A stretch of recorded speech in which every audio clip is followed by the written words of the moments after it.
Minority in Parliament has expressed disappointment with the proposal being made by the Finance Ministry to President Akufo-Addo, urging him not to sign the anti-LGBTQ+ bill into law. The Ministry of Finance has pleaded with President Akufo-Addo not to assent to the recently passed bill by Parliament due to its consequences financially for Ghana. Now, while reacting to the development, some members of the minority group say the proposal is scandalous. We have more on this report. The Ministry of Finance pleaded with President Akufo-Addo not to assent to the recently passed anti-LGBT bill by Parliament.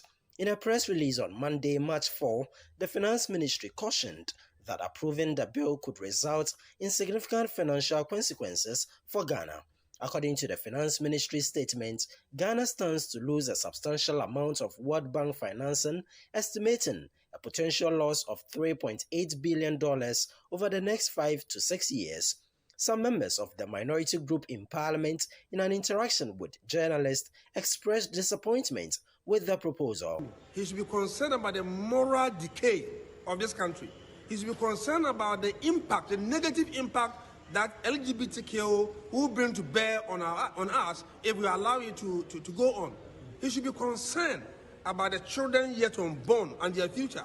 He should be concerned about his children and not talk about it's because of mismanagement. If not, we should have been self-sufficient in terms of managing our economy.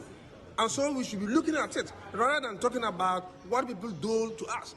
We can say it on authority that we have received so many foreign aids since independence up to date. Tell us, what has that benefited us?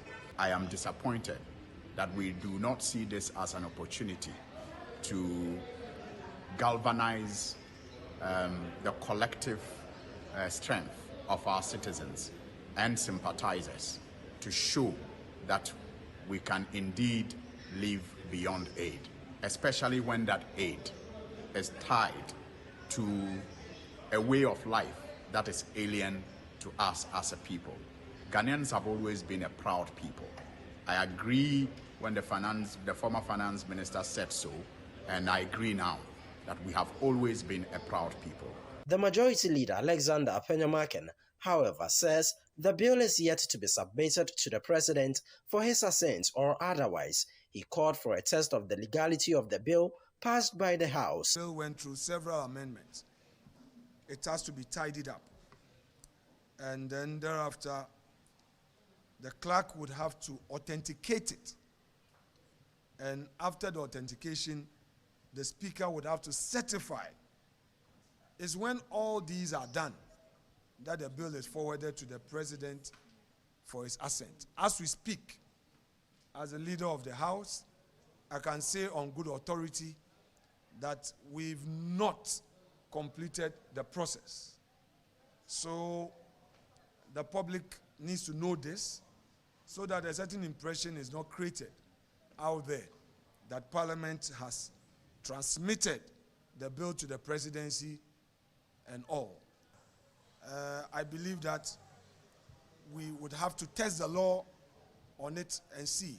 In any event, as a country, tolerance is part of our value system. Tolerance is part of our value system. So either way, we must find a middle ground. Ultra-conservatism can alone not be the way to reform a society, transform a society, and help grow a society. Our judiciary has a new sentencing regime, which sentencing regime talks about non-custodial sentencing as a form of reform, as a form of correction.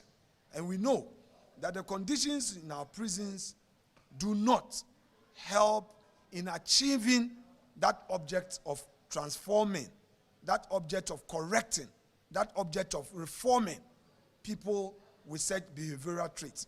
So we have to proceed with some caution and again urge a strong view in testing the law at the Supreme Court so that we know where we are moving to as a state.